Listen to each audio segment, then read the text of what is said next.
8:37, otro país se suma al listado de los que reconocerán al Estado palestino. Silvia.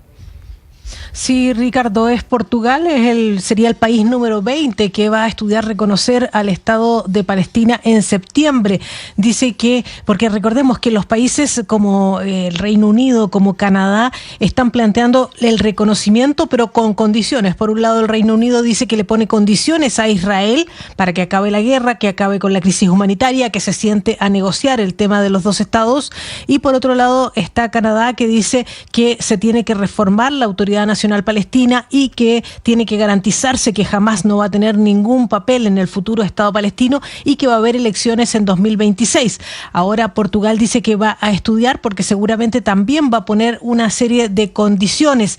Ahora, el primer ministro británico, Keir Starmer, está enfrentando problemas serios dentro del Reino Unido. Por un lado, hay muchísimas críticas de que habría tomado la decisión solo para apaciguar a parlamentarios de su partido, y por otro lado están los propios familiares. Hay israelíes británicos que estuvieron secuestrados o familiares de israelíes que todavía permanecen secuestrados, que están criticando la posición adoptada por el gobierno británico sin haberles consultado primero. La sensación que tienen es que el planteamiento que hace el gobierno británico, a diferencia de Canadá, es que lo plantean como castigo hacia Israel y no como un castigo hacia Hamás o un condicionamiento hacia los palestinos. Por lo tanto, esa es la crítica, y el primer ministro ha tenido que salir a decir que está dispuesto a escuchar a todos aquellos rehenes que fueron mantenidos cautivos por Hamás, después de escuchar en los medios de comunicación las críticas que ha habido en contra de la decisión tomada por el gobierno británico, Ricardo.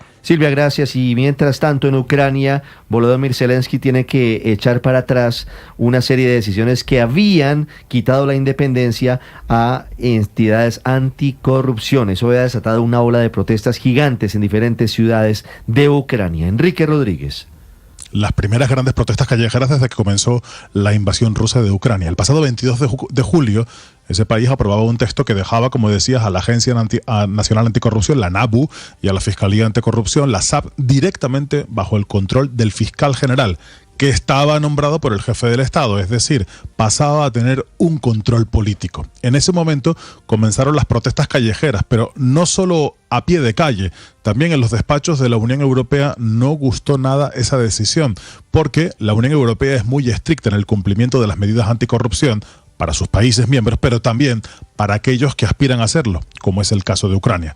Así que los 27, que apoya a Kiev en su guerra contra Rusia, al menos la mayoría de sus miembros, no todo, criticaron fuertemente la ley y comenzaron, además, como decíamos, esa protesta en la calle. Sin embargo, hoy el presidente ucraniano ha ratificado una ley que en la práctica restablece la independencia de esas instancias anticorrupción y da marcha atrás a ese texto que había sido fuertemente criticado. Esta es la primera gran crisis política desde que empezó su mandato hace 6 años. Zelensky intentó defender el texto aprobado ese día, el 22 de julio, acusando al NABU y al SAP de ser ineficaces y de estar bajo la influencia rusa. Sin embargo, hoy ha asegurado haber escuchado a los manifestantes y además ha propuesto un texto en el que ambas estructuras anticorrupción, o mejor dicho, esas estructuras anticorrupción, recibieron favorablemente, porque las propias instituciones de lucha contra la corrupción habían dicho que eso debilitaba su posición, ese cambio normativo debilitaba su posición a la hora de luchar contra la corrupción, que es uno de los principales problemas